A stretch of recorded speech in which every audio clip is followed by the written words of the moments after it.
जिस तरह से आज से हजारों साल पहले डायनासोर्स का खात्मा हुआ था, कहा जाता है कि एक दिन इंसानियत का भी उसी तरह से खात्मा हो जाएगा। ये कहानी भी उसी सब्जेक्ट पर बेस्ड है। Bollywood silver screen presenting deep impact. कहानी की शुरुआत में टीनेजर लियो और सारा को दिखाया जाता है, जो टेलीस्कोप से अंतरिक्ष की ओर देख रहे होते हैं। ये दोनों एक दूसरे से प्यार करते हैं, साथ ही ये शौकिया एस्ट्रोनॉमर्स हैं। एस्ट्रोनॉमर्स उन्हें कहा जाता है जो धरती के बाहर होने वाली गतिविधियों का हमेशा ध्यान रखते हैं। तभी इन्हें तारों के बीच में एक चमकता हुआ अलग सा तारा दिखता है, जो इन्होंने पहले कभी नहीं देखा होता। शुरू में इन्हें लगता है कि ये सैटेलाइट है, पर यहाँ पर जो इनके सर होते हैं वो कहते हैं कि इसकी फोटो खींचकर डॉक्टर मार्कस को भेज दो। डॉक्टर मार्कस को अगले दिन ये फोटोज मिलती है और इन्हें देखकर वो चौंक जाते हैं, क्योंकि ये एक बहुत बड़ा कॉमेट होता है जो बहुत तेजी से धरती की तरफ आ रहा होता है, पर अभी भी वो धरती से लाखों किलोमीटर की दूरी पर होता है। इसीलिए धरती तक पहुंचने में उसे कई महीने लगेंगे। डॉक्टर मार्कस वॉल्फ इस पूरी इंफॉर्मेशन को एक डिस्क के अंदर सेव करते हैं और उसके बाहर अपना सरनेम वॉल्फ और साथ ही साथ लियो का सरनेम बिडरमैन लिख देते हैं, क्योंकि लियो ने उन तक ये इंफॉर्मेशन पहुंचाई थी। वो इसे अथॉरिटी तक पहुंचाना चाहते हैं, इसीलिए वो अपनी गाड़ी लेकर यहाँ से निकल जाते हैं। पर इससे पहले वो अथॉरिटी तक इस इंफॉर्मेशन को पहुंचाते उनकी गाड़ी का एक्सीडेंट हो जाता है, जिसमें उनकी मृत्यु हो जाती है। धीरे धीरे वक्त बीतता है और 1 साल हो जाता है। 1 साल बाद हमें दिखाया जाता है कि यूएस के सेक्रेटरी ऑफ ट्रेजरी, जिनका नाम एलन है, उन्होंने अपना इस्तीफा दे दिया है और इस्तीफे की वजह ये बताई जाती है कि उनकी पत्नी एली की तबीयत खराब है। पर एक रिपोर्टर जिसका नाम जेनी है, उसे शक होता है कि इसके पीछे कुछ और कहानी है। वो एलन से मिलने जाती है। वो उनके घर के बाहर देखती है, जहां पर खाने पीने और सर्वाइवल की बहुत सारी चीजें होती हैं। ऐसा लगता है कि एलन कहीं जाने की तैयारी कर रहे हैं। जेनी एलन से कहती है कि मुझे पता है कि तुम्हारे डिपार्टमेंट में बहुत सारी ऐसी खुफिया टेलीफोन लाइंस हैं जिनसे तुम डायरेक्ट प्रेसिडेंट से बात करते हो, और मैं ये भी जानती हूँ कि तुमने जो अपना इस्तीफा देने का कारण बताया है वो पूरा का पूरा झूठ है। एलन कहता है तो तुम इसे एक पब्लिक न्यूज बनाना चाहती हो। अगर ऐसा है तो तुम्हारे पास इतिहास की सबसे बड़ी खबर है, पर इससे किसी को कोई फायदा नहीं होगा।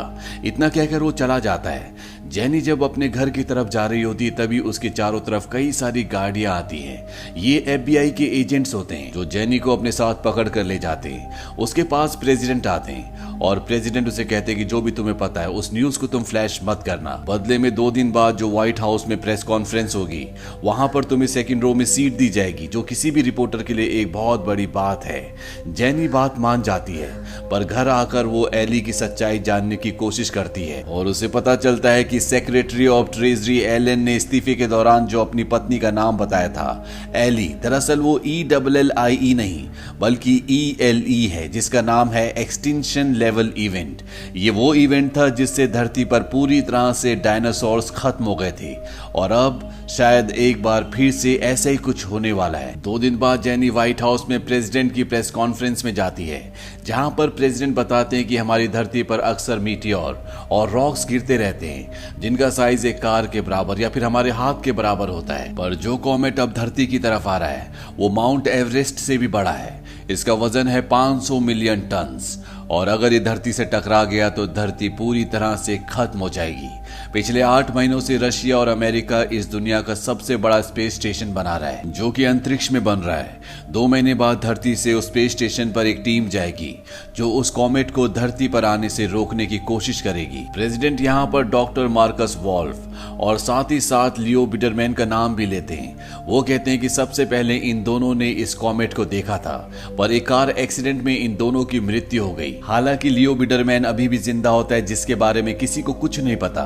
दरअसल उस एक्सीडेंट में डॉक्टर मार्कस की गाड़ी जिस दूसरी गाड़ी से टकराई थी, उसके ड्राइवर की मृत्यु हो गई थी। तो गवर्नमेंट को ऐसा लगा कि ये लियो बिडरमैन है, पर गवर्नमेंट को डिस्क मिल गई थी जिसके जरिए उन्हें पता चल सका कि एक बहुत बड़ा कॉमेट धरती की तरफ आ रहा है। पर वो इतनी जल्दी धरती से नहीं टकराएगा, क्योंकि वो पृथ्वी की तरह सूरज के चक्कर काट रहा है। पर बहुत जल्द एक वक्त ऐसा आएगा जब वो उस एंगल पर आ जाएगा जिस एंगल पर पृथ्वी है, और तब वो पृथ्वी से टकरा जाएगा, जिससे पूरी मानव जाति का हमेशा के लिए खात्मा हो जाएगा। लियो बिडरमैन को नहीं पता होता कि ये वही कॉमेट है जिसे उसने आज से 1 साल पहले देखा था, पर अब वो जान चुका है। उसके घर के बाहर उसके पड़ोसी भी इकट्ठा हो जाते हैं। लियो बिडरमैन अब फेमस हो चुका है, पर वो इसका पूरा श्रेय डॉक्टर मार्कस को देता है। वो कहता है कि मैंने इसे सबसे पहले देखा जरूर था, पर इसकी खोज डॉक्टर मार्कस ने की थी वहीं अब ये दिखाया जाता है कि एस्ट्रोनॉट्स की एक टीम कॉमेट के सरफेस पर पहुंच जाती है। वहां पर वो ड्रिलिंग करना शुरू करते हैं क्योंकि 100 मीटर ड्रिलिंग करने के बाद अंदर वो न्यूक्लियर बॉम्ब को फिट करना चाहते हैं ताकि ब्लास्ट करके इस कॉमेट की दिशा को बदला जा सके और ये पृथ्वी से ना टकराए। अब जब ये ड्रिलिंग कर रहे होते तो इनकी ड्रिल मशीन फंस जाती है और इन्हें जल्द से जल्द वापस आना होगा क्योंकि जिस तरह से धरती पर दिन और रात होता है उसी तरह से एक हिस्सा कॉमेट का सूरज की तरफ और दूसरा उसके विपरीत होता है। पर जब वो हिस्सा जिस हिस्से में सारे एस्ट्रोनॉट्स हैं सूरज की तरफ आएगा तो यहाँ का टेम्परेचर 350 डिग्री से भी ज्यादा हो जाएगा और कॉमेट की सतह पर जो गैसों के भंडार हैं वो अपने आप ही फटना शुरू हो जाएंगे और इन सब की मृत्यु हो जाएगी। ये किसी तरह से वहां पर बॉम्ब को प्लांट कर देते हैं पर अब कॉमेट सूरज की दिशा में आ चुका है जिससे यहाँ पर बहुत ज्यादा गर्मी बढ़ जाती है और गैसों के भंडार फटना शुरू हो जाते हैं। इन्हीं में से एक एस्ट्रोनॉट का चेहरा सूरज की तरफ हो जाता है जिससे उसकी आंखें हमेशा के लिए खराब हो जाती है क्योंकि यहाँ पर गर्मी और रोशनी बहुत ज्यादा है। अब ये सब के सब अपने फ्लाइंग ऑब्जेक्ट तक पहुंचने की कोशिश करते हैं पर तभी एक एस्ट्रोनॉट के पैर के नीचे एक माइन फट जाती है जिससे वो अंतरिक्ष में कहीं खो जाता है। उसे लेने नहीं जाया जा सकता क्योंकि इनके फ्लाइंग ऑब्जेक्ट में इतना ज्यादा फ्यूल नहीं है कि ये कहीं भी जा सके। अब ये सब के सब अपने फ्लाइंग ऑब्जेक्ट में आकर यहाँ से निकल जाते हैं और जब कॉमेट से बहुत दूर चले जाते हैं तो ये एक ब्लास्ट करते हैं जिससे इनका फ्लाइंग ऑब्जेक्ट पूरी तरह से हिल जाता है और थोड़ा सा डैमेज भी हो जाता है पर इनका ये पूरा मिशन पूरी तरह से फेल हो जाता है क्योंकि ब्लास्ट के बाद कॉमेट अब 2 हिस्सों में बढ़ चुका है और ये दोनों हिस्से अब पृथ्वी की तरफ आ रहे हैं। एक हिस्सा बहुत बड़ा होता है और दूसरा हिस्सा उससे छोटा। अमेरिका के राष्ट्रपति को जब ये बात पता चलती है तो उन्हें बहुत दुख होता है और वो मीडिया के सामने सबको संबोधित करते हैं। वो कहते हैं कि दोनों टुकड़े अब अर्थ की तरफ आ रहे हैं। छोटा टुकड़ा समंदर में गिरेगा और उसके गिरने से समंदर में जो लहरें पैदा होंगी वो बहुत ऊंची ऊंची होंगी। ये एक सुनामी होगी। पानी की स्पीड इतनी होगी कि 1 घंटे में वो 1100 मील दूर तक पहुंच जाएंगी। पर इस खतरे से हम 10 लाख लोगों को बचा सकते हैं। जब से कॉमेट डिस्कवर हुआ है तब से हम इसकी तैयारी कर रहे हैं। हमने मिजोरी की सॉफ्ट लाइन स्टोन में बहुत गहरी गहरी सुरंगें बनाई हैं जिसके अंदर 2 साल की सप्लाई है यानी कि 2 साल का राशन है। 2 लाख लोगों को हम पहले चुन चुके हैं जिसमें डॉक्टर्स, आर्मी वाले, आर्टिस्ट, ये सब लोग होंगे और 8 लाख लोगों को लॉटरी सिस्टम से चुना जाएगा। इसमें 50 साल से ज्यादा उम्र वाला कोई भी नहीं होगा यानी कि 50 साल से ज्यादा जिसकी भी उम्र है उसे यहीं मरने के लिए छोड़ दिया जाएगा। साथ ही साथ मार्शल लॉ भी लगा दिया जाता है यानी कि पूरे देश में पूरी तरह से कर्फ्यू होगा। कोई भी बाहर नहीं निकल पाएगा ताकि किसी भी तरह की भगदड़ ना मच सके। यहाँ पर लियो की फैमिली को कॉल आता है। उन्हें बताया जाता है कि उन्हें इस प्रोग्राम के लिए पहले चुन लिया गया था क्योंकि लियो वो था जिसने सबसे पहले इस कॉमेट को देखा था। यहाँ पर उसकी गर्लफ्रेंड सैरा की फैमिली भी होती है जिन्हें नहीं चुना जाता, इसीलिए वो सैरा के पास जाता है, उसे 2 रिंग्स दिखाता है। वो कहता है कि हम दोनों शादी कर लेते हैं तब तुम हमारी फैमिली का हिस्सा बन जाओगी और हमारे साथ जा पाओगी। मैंने नेशनल सिक्योरिटी से बात कर ली है पर सैरा अपनी फैमिली के बिना नहीं जाना चाहती। लियो कहता है कि मैंने उनके लिए भी बात की है, जल्दी कुछ ना कुछ हो जाएगा। ये दोनों शादी कर लेते हैं और कुछ दिनों बाद यहाँ पे गवर्नमेंट की बस आती है जो उन लोगों को जिन लोगों को चुना गया है उन्हें सुरक्षित जगह पर ले जा रही है। उसमें सैरा का नाम तो होता है पर उसके पेरेंट्स का नहीं होता। हालांकि लियो ने व्हाइट हाउस में रिक्वेस्ट की थी, उसे बताया गया था कि सैरा के पेरेंट्स का लिस्ट में नाम होगा पर यहाँ लिस्ट में नाम नहीं होता, इसीलिए उसके पेरेंट्स नहीं जा सकते। सैरा अपने पेरेंट्स के बिना नहीं जाना चाहती। हालांकि लियो उसे समझाने की कोशिश भी करता है पर वो अपने पेरेंट्स के साथ यहीं पर रुक जाती है। लियो को ना चाहकर भी यहाँ से जाना पड़ता है। वहीं दुनिया खत्म होने की खबर के बाद चारों तरफ अफरा तफरी, लूटपाट का माहौल है। हालांकि कर्फ्यू लगाया गया है पर अब कोई किसी रूल को फॉलो नहीं कर रहा क्योंकि सब इस सच्चाई को मान चुके हैं कि पूरी दुनिया खत्म हो चुकी है।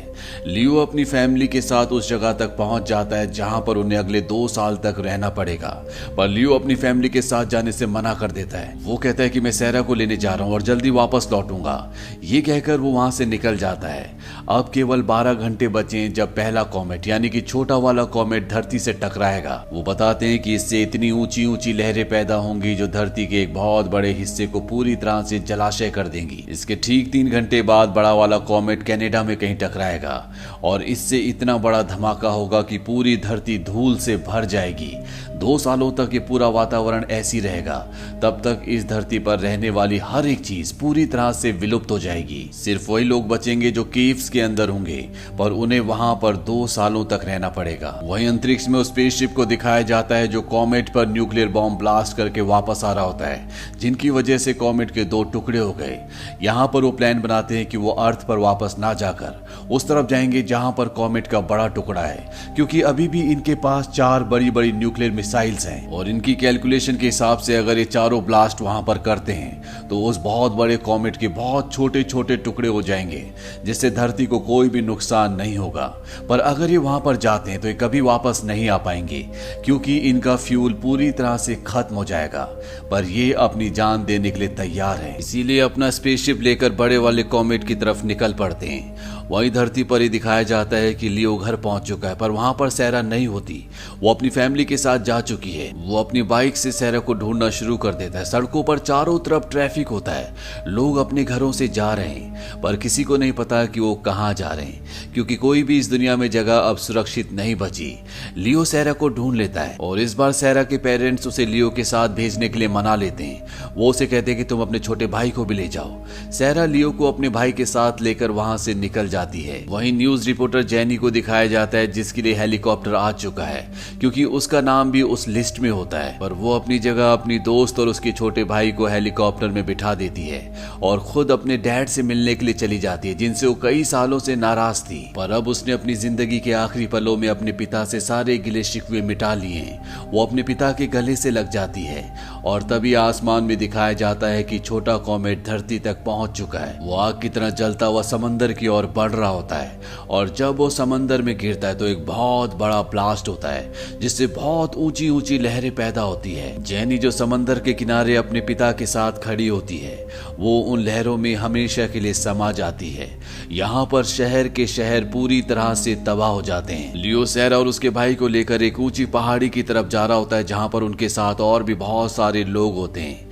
वहीं अंतरिक्ष में हमें दिखाया जाता है जहां पर एस्ट्रोनॉट की टीम उस तरफ जा रही है जहां पर वो बड़ा कॉमेट है। यहाँ पर जितने भी एस्ट्रोनॉट्स होते हैं सब के सब अपने परिवार से बात करते हैं। ये उनके लिए एक बहुत ही इमोशनल पल होता है, क्योंकि वो जानते हैं कि आज के बाद कभी वो अपने परिवार की आवाज नहीं सुन पाएंगे। कुछ ही सेकंड्स के बाद उनका स्पेसशिप, जिसके अंदर 4 न्यूक्लियर बॉम्ब्स है, उस बड़े कॉमेट से टकराता है और इस टकराव से एक बहुत बड़ा ब्लास्ट होता है और उस विशाल कॉमेट के बहुत छोटे छोटे टुकड़े हो जाते हैं, जो धरती की कक्षा में आने के बाद जलना शुरू हो जाते हैं, यानी कि उनसे धरती को कोई भी नुकसान नहीं होगा। वहीं लियो, सारा और बहुत सारे और लोगों को दिखाया जाता है जो एक पहाड़ की चोटी पर चढ़ चुके हैं, यानी कि पानी इतना ऊपर नहीं आ सकता और यहाँ से वो आसमान में होती हुई इस आतिशबाजी को देखते हैं। अगर ये बड़ा कॉमेट धरती पर गिर जाता तो धरती पर हर तरह का जीव जंतु, पशु पक्षी, पेड़ पौधे सब पूरी तरह से खत्म हो जाते। जिस तरह से आज से हजारों साल पहले डायनासोर्स खत्म हो गए थे, धरती पर सिर्फ वही लोग बसते जो धरती के नीचे सुरंगों में चले गए हैं, और वो भी 2 साल बाद ही वापस आ पाते, क्योंकि 2 साल के बाद ही यहाँ का वातावरण साफ हो पाता। पर अब इन एस्ट्रोनॉट्स की कुर्बानी की वजह से धरती पर इंसानियत पूरी तरह से बच गई है। हालांकि लाखों लोग सुनामी की वजह से मारे गए, पूरा शहर अब जलाशय हो चुका है, यहाँ पर एक भी बिल्डिंग नजर नहीं आती। पर बहुत जल्द यहाँ से पानी वापस चला जाता है और प्रेसिडेंट सबको बताते हैं कि हम अपने हीरोज को कभी नहीं भूल पाएंगे, जिनकी वजह से धरती पर इतनी बड़ी संख्या में लोग बच गए। हर मौके पर हम उन लोगों को याद करेंगे।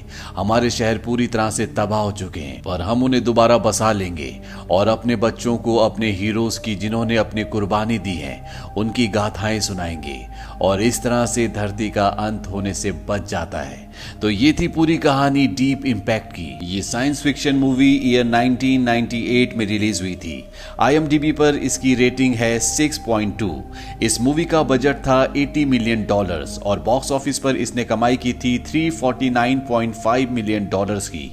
उम्मीद करते हैं कि ये कहानी आपको पसंद आई होगी।